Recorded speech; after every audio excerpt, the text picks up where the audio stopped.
Bonjour, dans cette vidéo nous verrons comment nous allons réaliser un câble Ethernet avec prise RJ45 à sertir. Nous verrons que la technique est plutôt simple à partir du moment où on connaît la norme, on connaît les outils et où on respecte une procédure que je vais vous montrer tout de suite.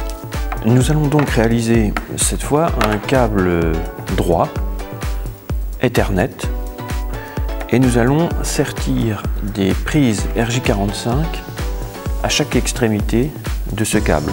Donc ce câble est un câble FUTP.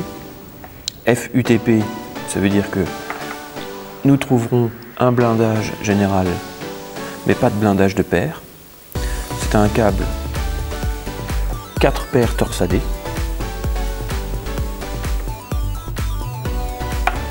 4 paires FUTP. Voilà.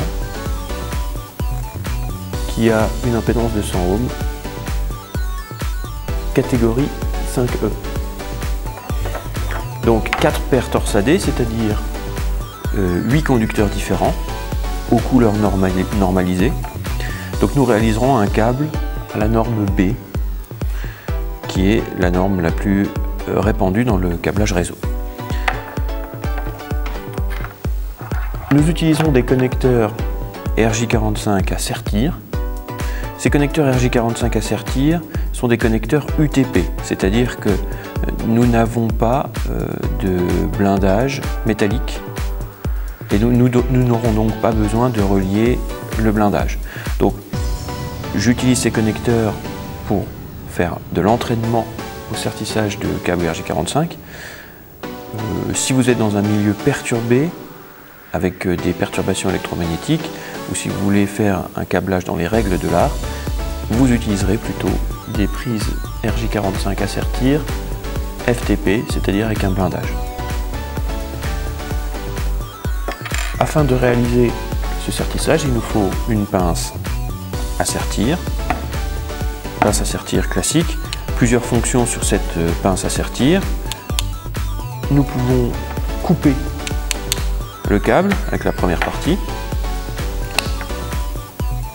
Nous pouvons également nous contenter de dénuder le câble avec la deuxième partie, même si je vais vous montrer comment on utilise un outil spécifique pour réaliser le dénudage.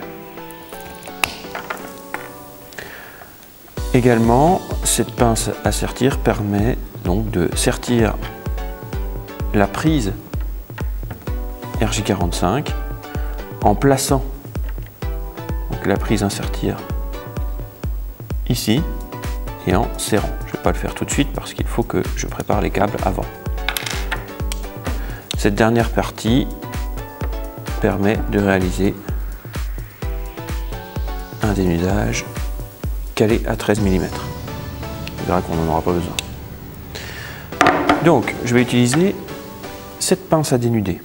Cette pince à dénuder est semi-automatique, c'est-à-dire qu'elle va exercer la pression suffisante et nécessaire, mais pas excessive, afin de réussir à retirer la gaine générale sans blesser le blindage et surtout sans blesser les conducteurs qui sont à l'intérieur. Parce que un dénudage avec la partie dénudage de la pince à sertir, on a un risque que l'utilisateur serre trop fort au moment du dénudage et donc vienne blesser les conducteurs qui sont à l'intérieur. Quand on fait une prise RJ45 à sertir, ces conducteurs sont des conducteurs monobrins, c'est-à-dire qu'ils ne sont pas faits normalement pour bouger. Si vous bougez trop souvent un câble, c'est-à-dire vous opérez des flexions sur le câble trop souvent, sur un câble monobrin qui a déjà été blessé, il va finir par se couper. Donc là, l'idée c'est de réussir à dénuder le câble sans le blesser. Donc on a plusieurs crans sur cette pince à dénuder. Nous allons utiliser le cran le plus large. Alors moi j'aime bien avoir de la place pour faire du sertissage, donc en règle générale je prends, allez on va dire 4 bons centimètres du bout du câble. Et Le pincement se fait automatiquement à l'aide d'un ressort et je vais réaliser un tour, 2 tours, terminé. En réalisant ces 2 tours, j'ai suffisamment blessé la gaine extérieure pour pouvoir la couper juste en la pliant. J'aperçois maintenant le blindage général que je vais retirer parce qu'on ne l'utilise pas à cause de nos connecteurs UTP. Ensuite, j'ai un plastique de protection que je retire également. Voilà. J'ai donc mes paires torsadées qui sont bien au nombre de 4.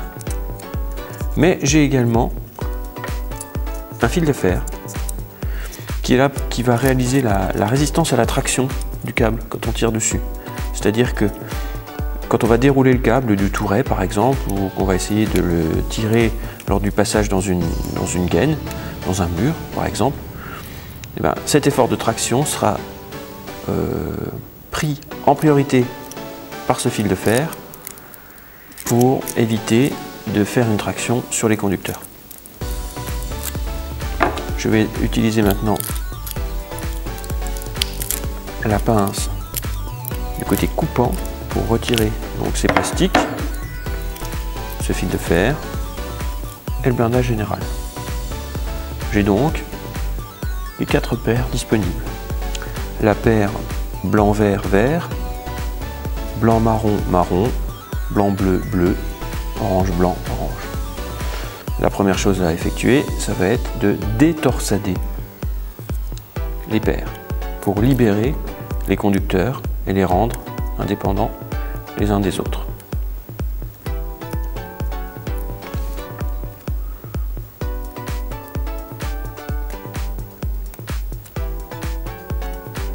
Voilà.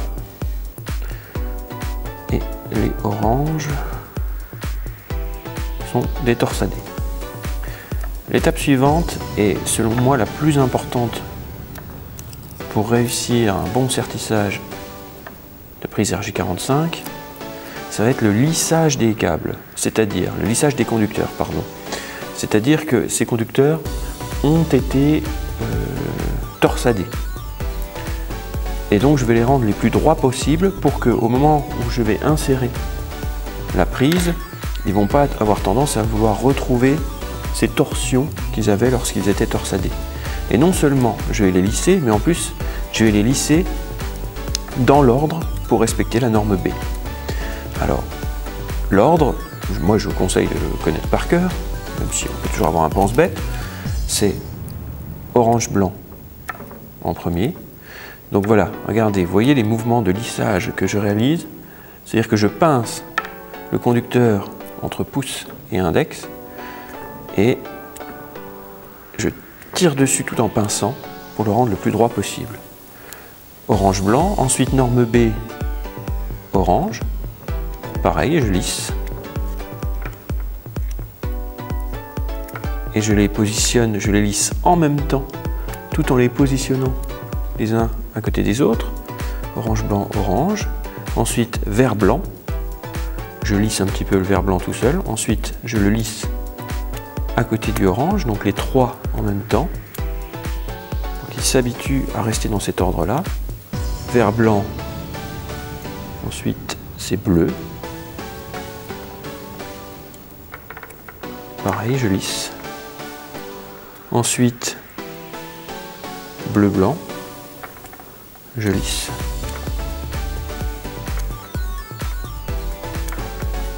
Ensuite, vert. Je lisse.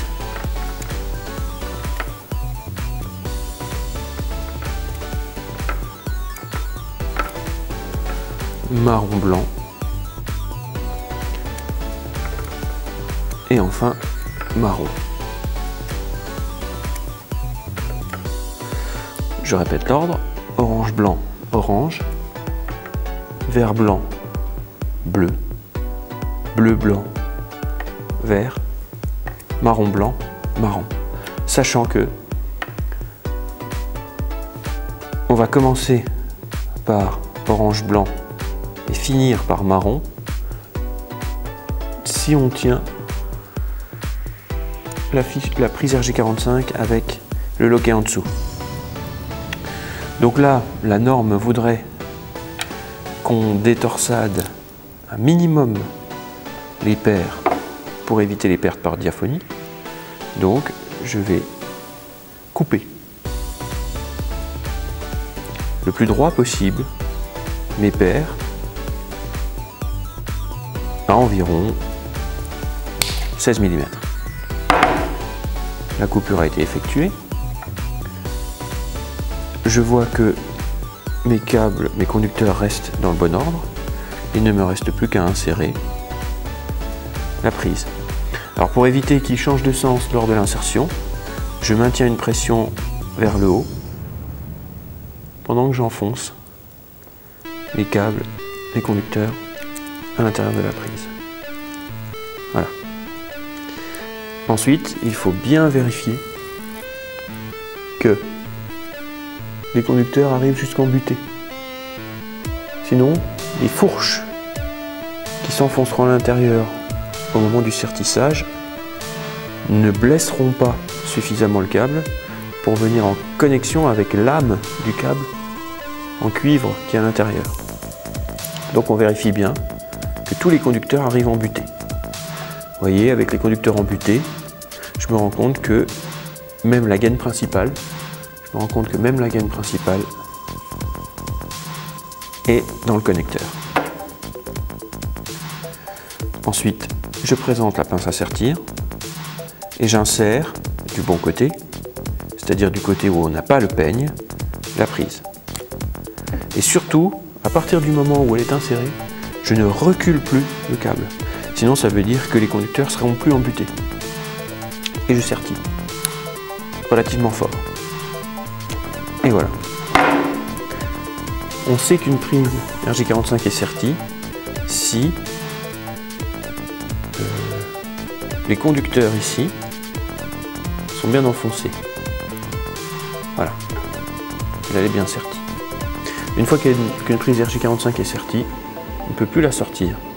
Et on ne peut plus rentrer de conducteur. Elle est inutilisable si elle est ratée. Voilà.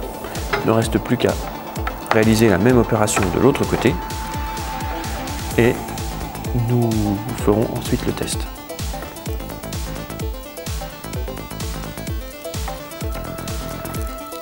Donc je viens de dénuder la gaine principale. J'enlève le blindage général, le fil de fer, le plastique, je coupe.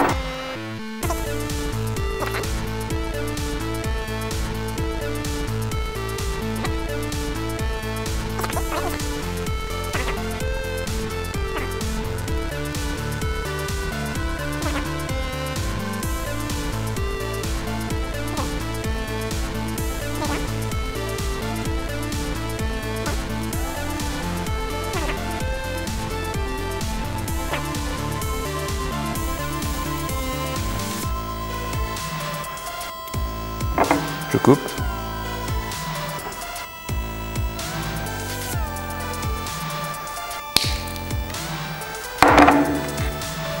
Je prends ma prise, loquet vers le bas.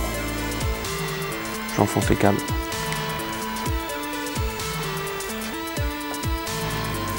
Je vérifie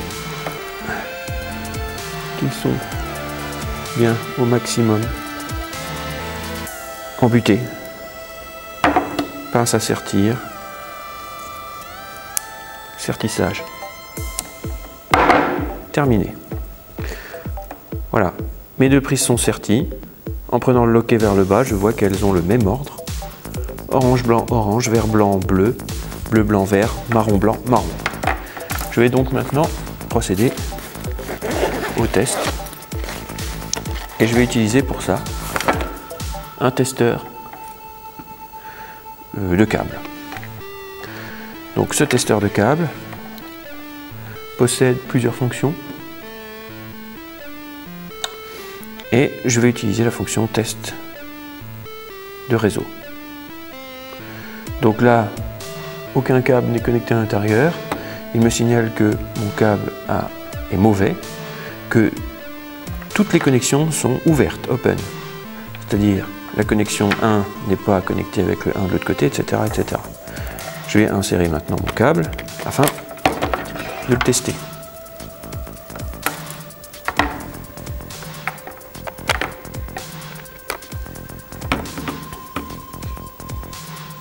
Et c'est parti pour un nouveau test. Et là, le résultat est passe. Ça veut dire que le câble est bon. Je n'ai aucun connecteur qui clignote. Ça veut dire que la connexion est bonne sur les 8 conducteurs. Et il me signale quand même que c'est un câble de type UTP, c'est-à-dire qu'il n'y a pas de connexion de la masse, du blindage.